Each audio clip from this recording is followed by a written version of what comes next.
आज के वीडियो में हम भारतीय संविधान की ऐतिहासिक पृष्ठभूमि देखेंगे।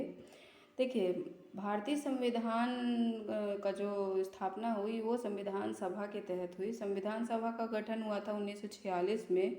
किसकी सलाह पर? एम.एन. राय, जो कि साम्यवाद आंदोलन, भारत में साम्यवाद आंदोलन के प्रणेता कहे जाते हैं। उन्होंने 1934 में सुझाव दिया था कि भारत का जो संविधान बने वो संविधान सभा के गठन के द्वारा बनाया जाए।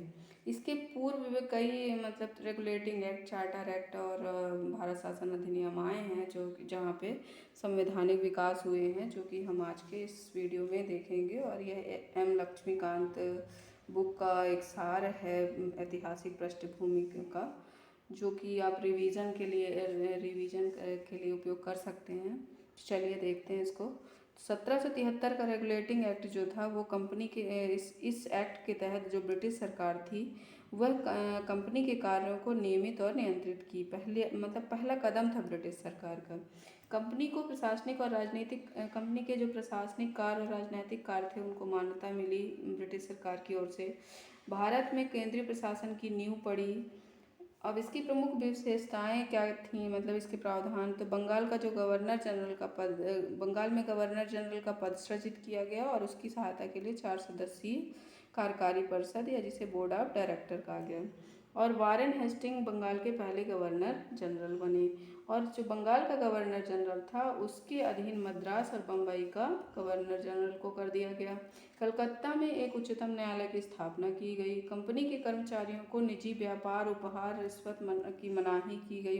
वो निजी व्यापार नहीं कर सकते थे, उपहार नहीं ले सकते थे और न ही रिश्वत ले सकते थे। कोर्ट ऑफ डायरेक्टर एक गवर्निंग बॉडी बनाई गई। फिर आते हैं 1784 के पिट्स इंडिया एक्ट। इस पे जो क्या था, अभी आप पहले देखिए 1773 के एक्ट में आपने देखा कि कोर्ट ऑफ डायरेक्टर बना था जो कि वाणिज्यिक कार्य देख रहा था। अब अभी कार्यों को बांट दिया गया कि बोर्ड ऑफ डायरेक्टर, पहले जो बोर्ड ऑफ डायरेक्टर था वो दोनों काम देख रहा था, वाणिज्यिक और राजनीतिक दोनों। लेकिन जो पिट्स इंडिया एक्ट था उसके तहत बोर्ड ऑफ डायरेक्टर का जो पद था उसको वाणिज्यिक कार्य के लिए कर दिया गया और एक नया बोर्ड बनाया गया, बोर्ड ऑफ कंट्रोल, जो कि राजनीतिक कार्य देखता था। यह जो पिट्स इंडिया एक्ट था 2 कारणों से अत्यंत महत्वपूर्ण रहा। पहला तो कंपनी के अधीन जो क्षेत्र था पहली बार उसे ब्रिटिश अधिपत्य क्षेत्र घोषित किया गया और ब्रिटिश सरकार भारत में कंपनी के कार्यों और उसके प्रशासन पर पूर्ण नियंत्रण स्थापित कर ली। अब आते हैं 1813 का चार्टर एक्ट। कंपनी का जो अधिकार पत्र था, कंपनी ब्रिटिश क्राउन से अधिकार पत्र प्राप्त करके भारत में 1600 ईस्वी में व्यापार करने आई थी, जो कि अब 1813 के चार्टर एक्ट के तहत कंपनी का जो अधिकार पत्र था वो 20 वर्षों के लिए बढ़ा दिया गया। कंपनी का भारत के साथ व्यापार का जो एकाधिकार था वो समाप्त कर दिया गया। यानी भारत में केवल ईस्ट इंडिया कंपनी ही पहले व्यापार कर रही थी, अब अन्य ब्रिटिश कंपनियों और नागरिकों को व्यापार का छूट दे दी गई। चीन के साथ और पूर्वी देशों के साथ जो चाय का व्यापार था वह कंपनी को एकाधिकार 20 वर्ष के लिए बढ़ा दिया गया। शिक्षा के लिए 1 लाख का बजट का प्रावधान किया गया, है ना। अब आते हैं आप 1813 के पश्चात 1833 का चार्टर एक्ट। बंगाल का जो गवर्नर जनरल था उसे अब नया नाम दिया गया भारत का गवर्नर जनरल। बंगाल का गवर्नर जनरल कब बना था? 1773 के रेगुलेटिंग एक्ट के तहत। कौन था? लॉर्ड वॉरेन हेस्टिंग, ठीक है। और भारत का जो गवर्नर जनरल बना वो 1833 के चार्टर एक्ट के तहत बना और जो भारत का गवर्नर जनरल था उसे नागरिक और सैन्य शक्तियाँ प्रदान की गई। और पहला गवर्नर जनरल भारत का कौन था? लॉर्ड विलियम बेंटिंग थे पहले गवर्नर जनरल। अब इसके पश्चात हम देखते हैं 1853 का चार्टर एक्ट। 1853 जिसके चार्टर एक्ट में जो प्रमुख प्रावधान थे वो सेवाओं में जो पदों की भर्ती थी, अभी तक नामांकन के आधार पर भर्तियां होती थी, तो अब सेवाओं में पदों की जो भर्ती है वो प्रतियोगी परीक्षा द्वारा किए जाने का प्रावधान किया गया। इस हेतु में कॉलेज समिति का गठन किया गया। गवर्नर, लेकिन इतना जल्दी प्रारंभ नहीं हुआ, ठीक है ना। समिति तो गठित हुई लेकिन प्रतियोगी परीक्षा जो लोक सेवा के लिए आगे देखेंगे अपन, तो गवर्नर जनरल का जो पद था उसमें विधायी और प्रशासनिक कार्य अलग अलग कर दिए गए। अभी दोनों कार्य जो एक ही गवर्नर जनरल और उसकी कार्यकारी परिषद करती थी, अब अलग अलग कर दिए गई। जो विधायी कार्य है उसके लिए 6 नए पार्षद जोड़े गए, जिन्हें विधान पार्षद कहा गया। 1858 ईस्वी का भारत शासन अधिनियम 1853 के चार्टर एक्ट के पश्चात, मतलब 1853 का जो चार्टर एक्ट है उसमें सबसे महत्वपूर्ण बात यह है कि प्रतियोगी परीक्षा का प्रावधान पहली बार कब किया गया, तो 1853 के चार्टर एक्ट के तहत किया गया। 1858 ईस्वी का भारत शासन अधिनियम जो बना उसके प्रमुख प्रावधान जो थे वो इस प्रकार हैं कि भारत का शासन कंपनी से अब किसको दे दिया गया, ब्रिटिश क्राउन को। मतलब कंपनी इतना शोषण भारत में कर रही थी धीरे धीरे कि भारत में एक बहुत बड़ा आंदोलन हुआ 1857 की क्रांति। उसके पश्चात जो कंपनी का शासन था वो किसके अधीन आ गया, ब्रिटिश क्राउन के अधीन। और ब्रिटिश क्राउन अपने कार्य को संपन्न कराने के लिए 15 सदस्यीय भारत परिषद का गठन किया, जिसमें से 8 ब्रिटिश सरकार द्वारा और 7 सदस्य कंपनी के निदेशक मंडल द्वारा बनाए गए। भारतीय मामलों में ब्रिटिश संसद का सीधा नियंत्रण था। ठीक है, भारतीय जो मामले थे उसमें जो ब्रिटिश संसद है उसका सीधा नियंत्रण हो गया। कैसे नियंत्रण हो गया, जो ब्रिटिश मंत्रिमंडल में एक सदस्य था वो भारत के राज्य सचिव के रूप में नियुक्त किया गया। बोर्ड ऑफ डायरेक्टर और बोर्ड ऑफ कंट्रोल समाप्त हो गए। मुगल सम्राट का पद समाप्त हो गया। ठीक है, और गवर्नर जनरल को अब क्या कहा जाने लगा, वायसराय। और पहले वायसराय कौन थे, लॉर्ड कैनिंग, जिसे आप पहले वायसराय और अंतिम गवर्नर जनरल कह सकते हैं। देखिए, बंगाल का गवर्नर जनरल कौन बना था पहले, सबसे पहले 1773 के एक्ट के तहत लॉर्ड वारेन हेस्टिंग। ठीक है, फिर 1833 के तहत जो बंगाल का गवर्नर जनरल था उसको कहाँ का, भारत का गवर्नर जनरल बनाया गया। और वो कौन थे पहले भारत के governor general Lord William Bentinck. और फिर भारत के पहले वायसराय कब बने, वो बने 1858 में के एक्ट के तहत, भारत शासन अधिनियम के तहत। और पहले कौन थे वायसराय, लॉर्ड कैनिंग, और ये अंतिम गवर्नर जनरल भी थे भारत के। फिर आते हैं 1861 ईस्वी का भारत परिषद अधिनियम। इसमें विभागीय प्रणाली प्रारंभ हुई, जिसकी शुरुआत किसने करी थी, लॉर्ड कैनिंग थे, क्योंकि वायसराय उस समय वही थे। वायसराय को अध्यादेश जारी करने की शक्ति दी गई 1861 के भारत परिषद अधिनियम। ये महत्वपूर्ण चीज़ें हैं, दोनों ही विभागीय प्रणाली का प्रारंभ कब हुआ, 1861 में, और किसने करा, लॉर्ड कैनिंग ने किया। फिर वायसराय को अध्यादेश जारी करने का अधिकार कब मिला, तो 1861 के भारत परिषद अधिनियम के तहत। कानून बनाने की जो प्रक्रिया थी उसमें भारतीय प्रतिनिधि शामिल किए गए। पहली बार 1862 में विधान परिषद में लॉर्ड कैनिंग ने 3 लोगों को शामिल किया कि कौन कौन, बनारस के राजा, पटियाला के महाराजा और सर दिनकर राव को, ये आप याद रख सकते हैं।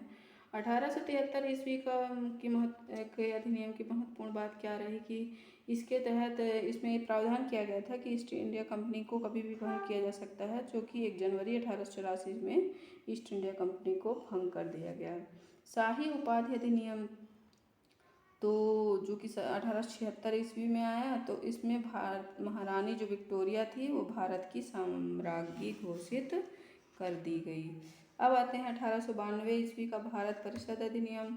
इस अधिनियम के तहत अप्रत्यक्ष चुनाव प्रणाली प्रारंभ हुई और राजस्व व्यय बजट पर बहस करने तथा कार्यकारिणी से प्रश्न पूछने की शक्ति दी गई इस अधिनियम के तहत, है ना। इसमें महत्वपूर्ण बात यह है कि अप्रत्यक्ष चुनाव प्रणाली का प्रारंभ किया गया। फिर 1909 ईस्वी का भारत परिषद अधिनियम, इसे मार्ले मिंटो सुधार भी कहते हैं। इसमें मतलब बहुत ही महत्वपूर्ण है कि सांप्रदायिक निर्वाचन की शुरुआत किस अधिनियम के तहत हुई, तो 1919 अधिनियम के तहत, या इसी को मार्ले मिंटो सुधार के तहत। मुस्लिम समुदाय के लिए पृथक निर्वाचन क्षेत्र बनाया गया, जिसमें मुस्लिम सदस्यों का चुनाव मुस्लिम मतदाता द्वारा ही किया जाना था। सांप्रदायिकता की शुरुआत की गई थी मार्ले मिंटो द्वारा। लॉर्ड मिंटो को सांप्रदायिक निर्वाचन के जनक कहा गया।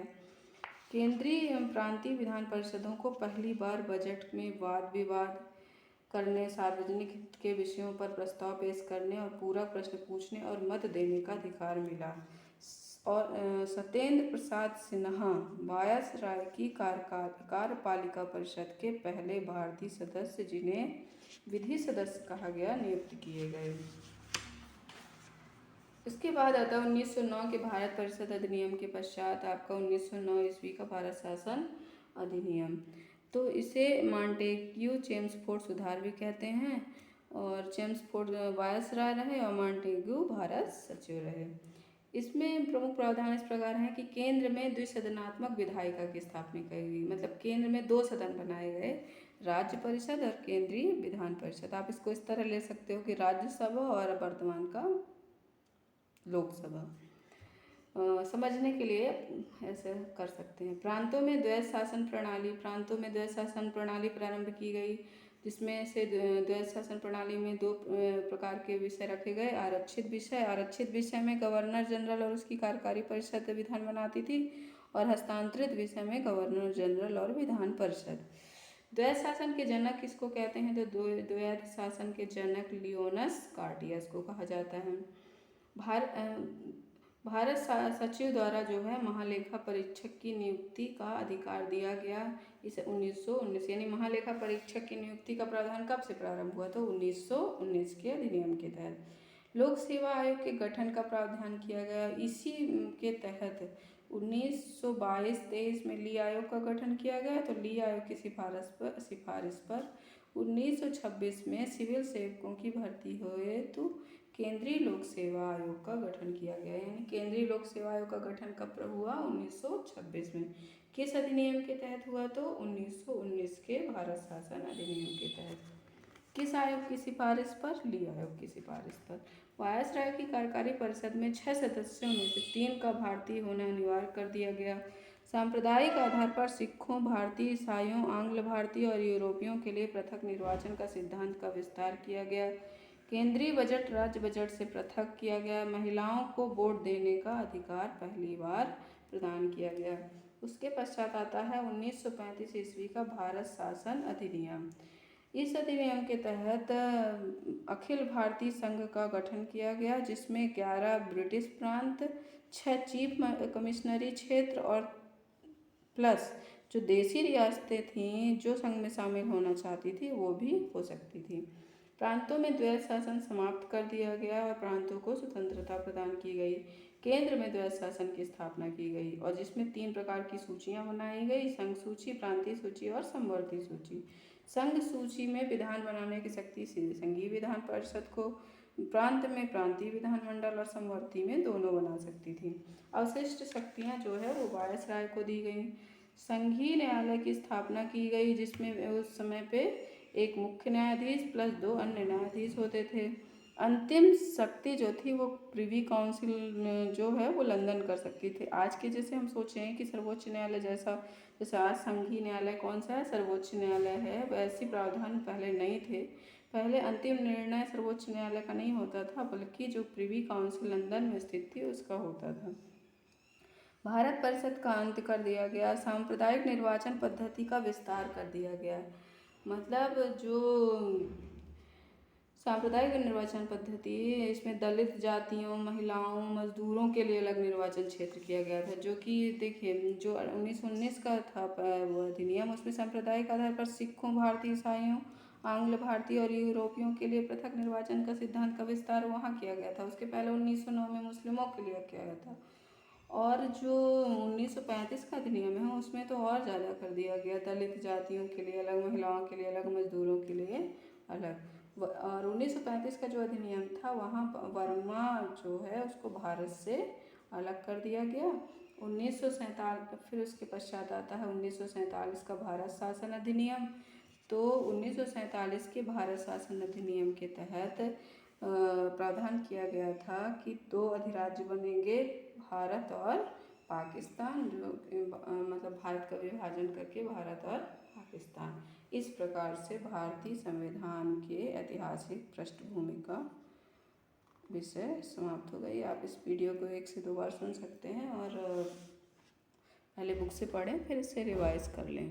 चलिए, धन्यवाद।